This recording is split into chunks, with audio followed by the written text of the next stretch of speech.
নমস্কাৰ ছাত্ৰ ছাত্ৰীসকল, অসম জাতীয় বিদ্যালয়ৰ বছৰেকীয়া পৰীক্ষা তোমালোকৰ সময়সূচী ঘোষণা কৰিছে।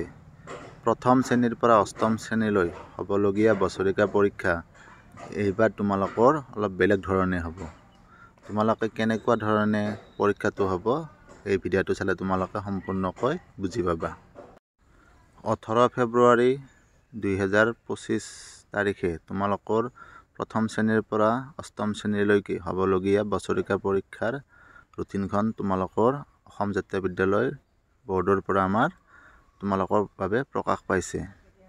আৰু এই ৰুটিনখন তোমালোকে পিছপিনে আছে, তোমালোকে চাই ল'বা।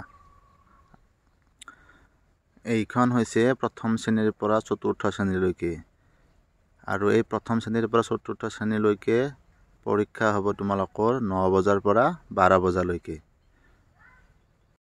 কেৱল তোমালোকৰ শেষৰ দিনা পৰীক্ষা 3-3-2025 ইং তাৰিখে অকল তোমালোকৰ বাবে পৰীক্ষাটো পিছবেলা হ'ব। বাকী সকলোবিলাক পৰীক্ষা তোমালোকৰ আগবেলাই অনুষ্ঠিত কৰা হ'ব।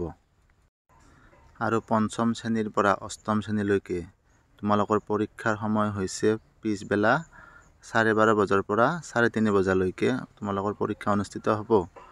কিন্তু তোমালোকৰ পিছবেলাৰ পৰীক্ষাও কিছুমান আগবেলা হ'ব।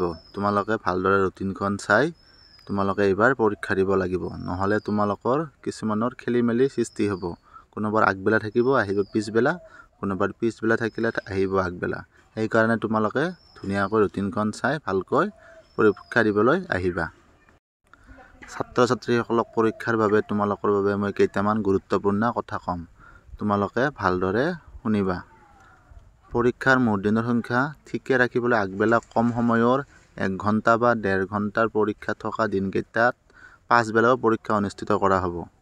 আৰু তৃতীয় আৰু চতুৰ্থ শ্ৰেণীৰ শিক্ষাৰ্থীসকলে বিশেষভাৱে মন কৰিব লাগিব যে 3-3-2025 তাৰিখে তেওঁলোকৰ পৰীক্ষা পাছবেলা অনুষ্ঠিত কৰা হ'ব।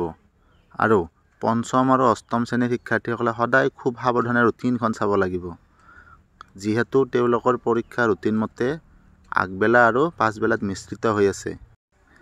এইবাৰ এনেকুৱাকৈ পৰীক্ষা পতাৰ মেইন কাৰণ হৈছে বাছ সেৱাৰ বাবে। বহুত বিদ্যালয়ৰ বাছ সেৱা যিহেতুকে আছে, সেই বিদ্যালয়বিলাকৰ অসুবিধা হোৱাৰ কাৰণে এনেকুৱাকৈ এইবাৰ পৰীক্ষা পতা হৈছে।